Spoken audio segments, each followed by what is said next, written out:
여러분, 재림의 날은 어떤 이들에게는 심히 두려운 날입니다. 왜냐하면 그날은 심판의 날이기 때문입니다. 그러나 믿는 우리에게는 결코 그렇지 않아요.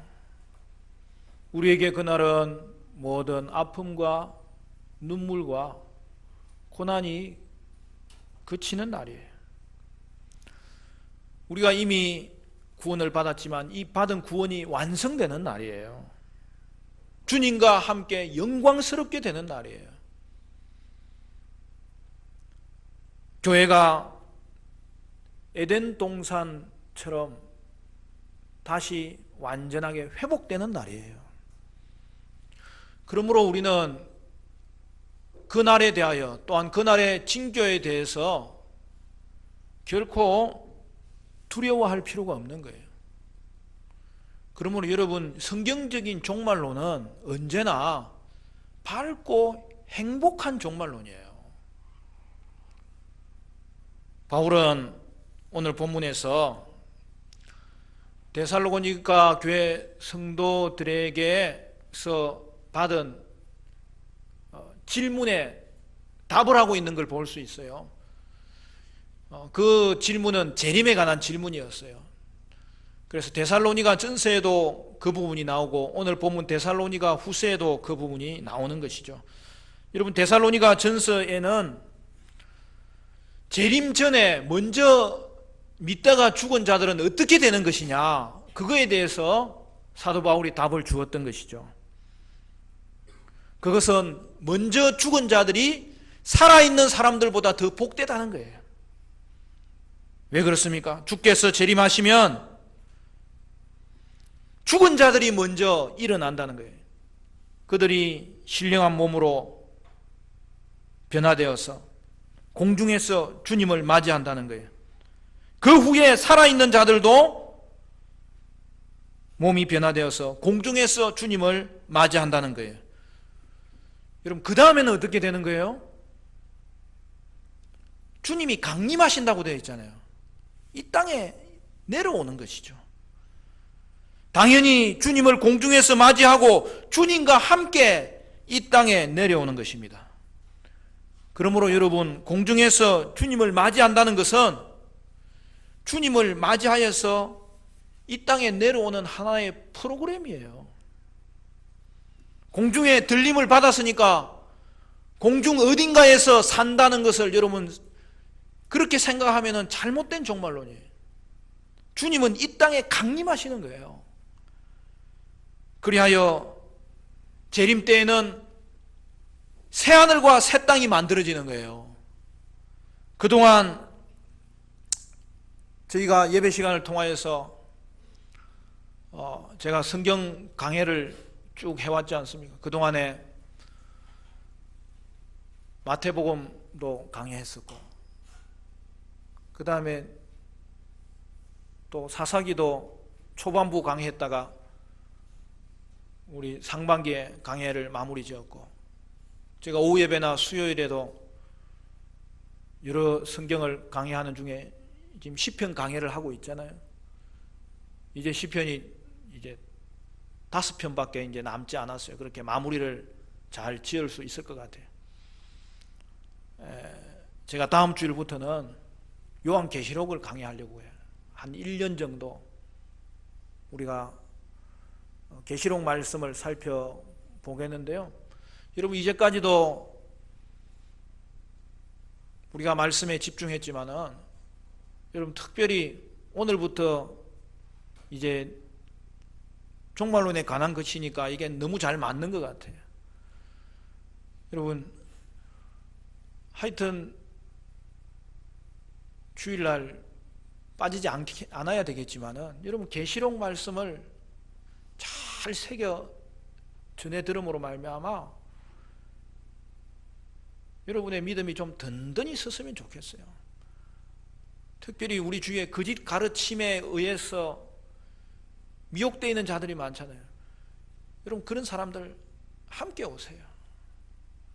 물론 여러분이 말씀에 훈련이 되어 있지 않아서 때로는 제가 그런 사람들과 논쟁하는 걸 삼가라고 했지만은 말씀 듣는 자리에 오면 다시 회복됩니다. 왜냐하면 말씀을 저버리고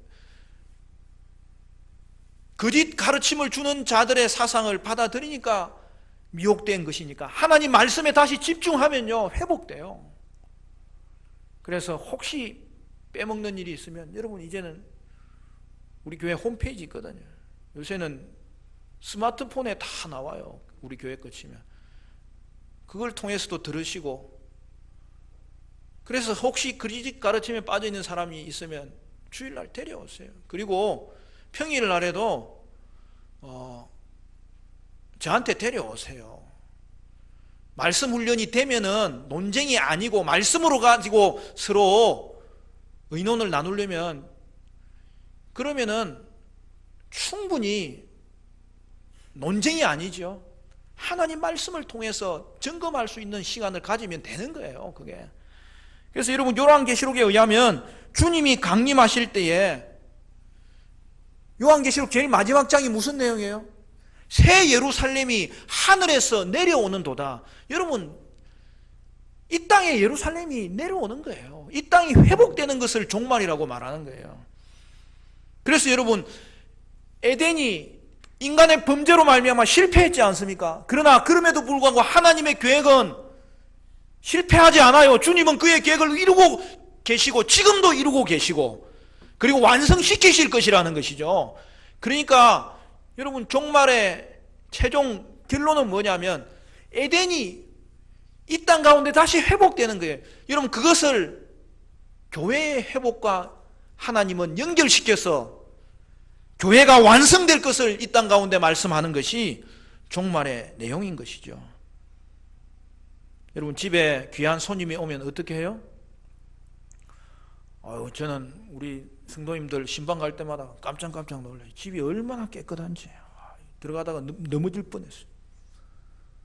청소를 해야 돼. 청소를 잘 하고 또 정말 귀한 분이 오면은 마중을 나가는 거예요. 그죠? 문 앞까지. 여러분 그게 바로 주님을 맞이하는 모습을 성경에서 기록한 내용이에요. 우리 주님이 재림하실 때에 그 예수님을 맞이하러 죽은 자들이 먼저 일어나서 나아가는 것이고, 주님을 맞이하면 어떻게 해요? 집으로 들어오는 것이죠. 우리도 그들을 또한 맞이하여 집으로 들어오는 것을 성경이 말씀하고 있는 것이죠. 그러면 오늘 본문에서의 질문은 무엇입니까? 데살로니가 성도들이 주님의 재림에 대해서 또 한 가지 질문을 했던 거죠. 그건 뭐냐면 데살로니가 성도들이 주님의 재림이 벌써 일어났고 너희들은 그것을 놓쳤다고 하는 거짓 선지자들의 주장에 흔들리고 있었다는 것이죠. 여러분 이는 재림의 시기에 관한 문제입니다. 여러분 바울은 뭐라고 이야기합니까? 성도는 하나님의 선택받은 자이므로 결코 재림의 날에 배제되지 않는다는 거예요. 그게 무슨 뜻이죠? 주님이 벌써 오셨다는 것은 거짓 시기에 흔들리지 말고 두려워하지 말고 주님을 섬기라는 거죠. 여러분 주님이 강림하시면 온 세상이 다 알도록 오시는 거예요. 온 세상이 다 보도록 오시는 거예요. 특정한 사람만 알고 대부분이 모르는 그런 재림은 없어요. 주님이 오시면 믿는 자들을 모두 불러 모읍니다. 그것도 공개적으로 불러 모으기 때문에 다 보게 된다는 거예요. 이것에 대하여 바울은 그들과 함께 있을 때에 데살로니가 교회 성도들에게 이미 가르쳐 주었다는 거예요. 그러므로 여러분 성경에는 종말론에 관한 말씀이 너무나 분명하게 기록되어 있기 때문에 밝혀진 것을 통하여 우리는 정확하게 알 수 있고, 밝혀진 것을 통하여 서로 연관지으면 그 내용을 풍성하게 알 수 있는 거예요. 여러분은 어떻습니까? 주님이 재림할 때에 비밀스럽게 오시는 겁니까? 아니면 공개적으로 오시는 겁니까? 초림 때에 우리 예수님은 우리를 위해서 십자가를 지셔야 했기 때문에 초라한 모습으로, 어린 양의 모습으로 이 땅에 오셨지만 주님이 다시 오실 때는 만왕의 왕으로, 만주의 주로, 온 세상의 통치자로 그는 사자의 모습으로 이 땅에 오실 것이라는 사실이죠. 그래서 데살로니가 전서에는 뭐라고 얘기했습니까? 주께서 큰 소리로 천사장의 소리와 하나님의 나팔 소리로 친히 하늘로부터 강림하시리니. 저는 이 부분이 너무 멋있어요. 재림은 모두가 보게 될 것입니다. 이에 신자들은 기뻐할 것입니다. 그러나 주를 믿지 않는 자들은 두려워서 떨게 될 것입니다. 그러니까 여러분, 재림에 대해서 시기를 말하는 자는 모두 가짜라는 거예요. 그래서 바울은 그런 말에 미혹되지 말라고 가르치는 것입니다. 오늘날에도 그런 자들이 있잖아요. 자신들만 예수님이 오신 것을 알고 자신들의 모임에 빨리 들어오지 않으면 예수님 오신 자리를 모른다고, 그렇게 특정한 사람만 알고 있다고 하는 것은 모두 가짜예요. 미국에서도 19세기에 여호와 증인들이 주님이 재림한다고 하여 뜨들썩하게 한 일이 있었습니다. 그런데 그들이 온다고 한 그날에 여러분, 주님이 오셨을까요? 당연히 오지 않았죠. 그래서 어떻게 합니까? 그들은 자신들의 주장과 교리를 바꿉니다. 주님은 영적으로 이미 오셨다는 거예요. 모두가 속이는 자들입니다. 하나같이 속이며 그들은 사탄의 하수인으로 적그리스도고, 그리스도를 제대로 인정하는 것이 아니며 거짓 선지자로, 거짓 교사로 활동하는 것이죠. 여러분, 2절 말씀 다 같이 읽어볼까요? 2절 말씀 다 같이 시작. 영으로나 또는 말로나 또는 우리에게 받았다 하는 편지로나 주의 날이 이르렀다고 해서 쉽게 마음이 흔들리거나 두려워하거나 하지 말아야 한다는 것이라. 무슨 말입니까? 시기에 대한 잘못된 가르침을 받고 흔들리지 말라는 거예요. 두려워하지 말라는 거예요. 지금도 종말에 대하여 잘못된 가르침을 전하고 이를 통하여 공포심을 자극하고 맹종을 요구하는 자들이 있다는 거예요. 모두가 거짓 선지자고 사교라는 거예요. 여러분, 재림의 날은 언제인지 아무도 알지 못하도록 하셨습니다. 거기에는 놀라운 주님의 뜻이 있는 거예요.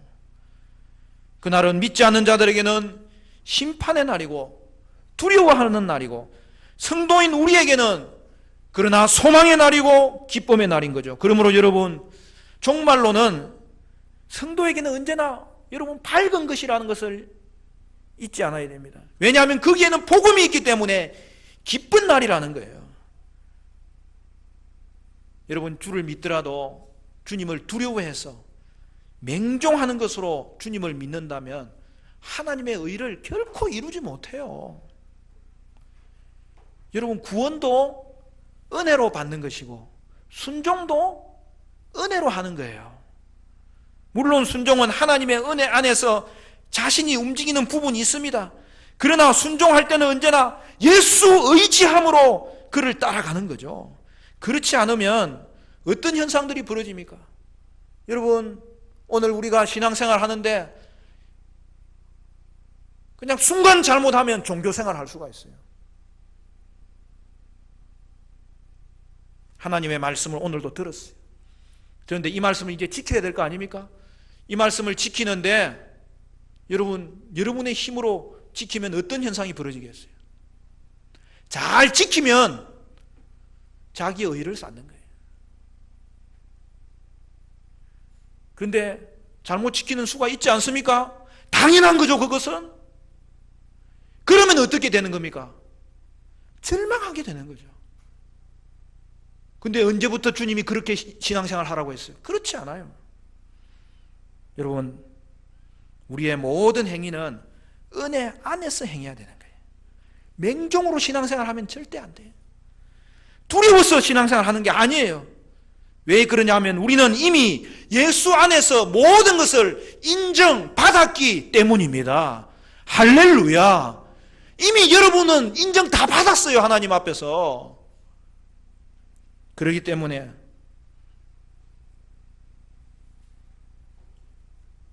뭔가를 잘해서 하나님께 인정받는 것 아니에요. 혹시 잘못한다고 해서 하나님의 인정하심이 취소되는 게 아니에요. 우리가 그것을 칭의라고 합니다. 예수님은 우리의 모든 죄를 사하셨고 그래서 이미 우리는 인정받았다는 거예요. 그러면 성화는 뭡니까? 그래도 우리가 거룩하게 살아야 될 거 아닙니까? 그런데 여러분, 다시 반복합니다. 칭의도 은혜로 받는 것이고 성화도 은혜로 행하는 거예요. 여러분 스스로 행할 수 없어요. 여러분, 칭의는 하나님의 은혜로 하나님이 이미 행한 거예요. 그럼 성화는 뭐예요? 성화는 하나님이 은혜로 행하는 일이면서 거기에 우리가 참여하는 거죠. 주님의 뜻에 우리가 반응하는 거죠. 사랑하는 성도 여러분, 우리는 하나님께 이미 인정받은 자입니다. 그렇기 때문에 오늘도 자녀이기 때문에 자녀답게 살려고 애쓰는 거예요. 그걸 놓치면 안 돼요. 재림은 우리의 수고가 그치는 완성된 날이기 때문에 그날을 기대하며, 천국 백성이기 때문에 천국 백성답게 이 땅에서 순종하며 살아가는 것이죠. 우리는 주님을 만났어요. 하나님을 만났을 때 우리가 가장 먼저 경험하는 게 뭐예요? 하나님 자신이에요. 하나님의 아름다우심을 경험하는 거예요. 그랬기 때문에 우리는 그 아름다우심을 담기 위해서 순종하는 거죠. 그게 신앙생활이에요. 천국의 영광을 알기 때문에 이 땅에서도 천국 바라보면서 살아가는 거죠. 재림은 불신자에게는 두려운 일이지만 신자에게는 두려운 일이 아니라 그날은 즐거운 일인 것을 여러분 결코 잊어서는 안 됩니다. 바울은 주의 날이 이미 일어났다고 주장하는 그 주장에 속지 말라고 하면서 오늘 본문에 뭐라고 했어요? 주의 날이 오기 전에 있을 현상에 대해서 설명합니다. 그 현상을 보면 주의 날이 가까이 온 것은 알 수 있다는 거예요. 이 땅에 배교의 일이 일어나고 불법의 사람들이 드러난다는 거예요. 그런데 여러분, 여기서 조심해야 되는 것은 이것은 재림이 가까워지면 갑자기 드러난다는 것이 아니에요. 예수님이 재림할 때 사탄과 거짓 선지자와 그들의 수하인 진리를 믿지 않고 불의를 좋아하지 않고 믿지 않는 그 자들은 결국에 확연히 드러난다는 거고, 동시에 주님은 또한 그들을 심판하신다는 말씀이죠. 여러분 7절 말씀 같이 읽어볼까요? 7절 다 같이 시작. 불법의 비밀이 이미 활동하였으나 지금은 그것을 막는 자가 있어 그 중에서 옮겨질 때까지 하리라. 여러분 보세요. 불법의 비밀들은 이미 활동하고 있는 거예요. 그리고 최종적으로 그들은 주님 앞에서 드러난다는 거예요. 심판당한다는 거예요. 여러분 그렇지 않습니까? 오늘 본문에 보면 막는 자가 있다고 했어요. 막는 자는 누구예요? 하나님이시죠. 사탄은 예수님의 죽음과 부활로 말미암아 이미 결박당했어요. 그러나 재림의 시기까지 그 영향이 남아있도록 하나님이 잠시 허용하는 거예요. 사탄의 활동은 결국 하나님의 주관 하에서 이루어진다는 사실이죠.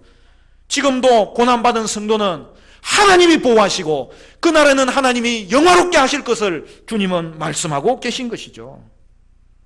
사랑하는 성도 여러분, 이미 사탄의 속임과 거짓 선지자의 미혹과 불의를 좋아하는 불신자들의 속임은 이 땅 가운데서 드러나고 있잖아요. 지금 교회를 대항하고 있잖아요.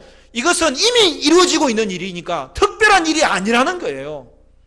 사랑하는 성도 여러분, 그러면 그 결과가 무엇입니까? 주님이 강림하실 때에 그 마지막은 8절처럼 그들은 패하여질 것이라는 거예요. 10절처럼 그들은 멸망당할 것이라는 거예요. 12절에는 뭐라고 되어 있습니까? 진리를 믿지 않고 불의를 좋아하는 모든 자들로 하여금 심판을 받게 하려 하심이니라. 속이는 자들은 결국 심판받게 될 것을 명확하게 말씀하고 있는 것이죠. 그러므로 사랑하는 성도 여러분, 주의 말씀을 들을 때마다 우리의 구원이 완성될 그날을 향한 소망이 싹트시기를 바라고, 주의 말씀을 들을 때마다 이 시대를 분별할 수 있기를 바라고, 주의 말씀을 들을 때마다 하나님의 보호하시면 이 모든 박해 가운데서도 지금부터 우리에게 머물고 있구나. 그 사실 앞에서 우리는 이 말씀이 우리에게 복음이 되고 능력이 되고 소망이 되고 힘이 되어야 될 줄로 믿습니다. 사랑하는 성도 여러분, 재림의 날은 그들에게는 멸망의 날입니다. 그러나 성도는 복음을 수용하고 고난 중에도 진리를 믿는 자로서 그날에 우리에게 다가오는 의미는 그날은 소망의 날이요, 그날은 완성의 날이요, 그날은 영광의 날이요, 그날은 기쁨의 날이 되는 것입니다. 사랑하는 성도 여러분, 여러분은 주님 바라보시면서 신앙생활 하시기를 바라고 밝고 행복한 종말을 기대하면서 지금도 천국 백성 되었기 때문에 주께 소망을 두고 주께 기쁨으로 순종함으로 주님의 뜻을 이루는 하나님의 사람들 되시기를 주님의 이름으로 간절히 축원합니다.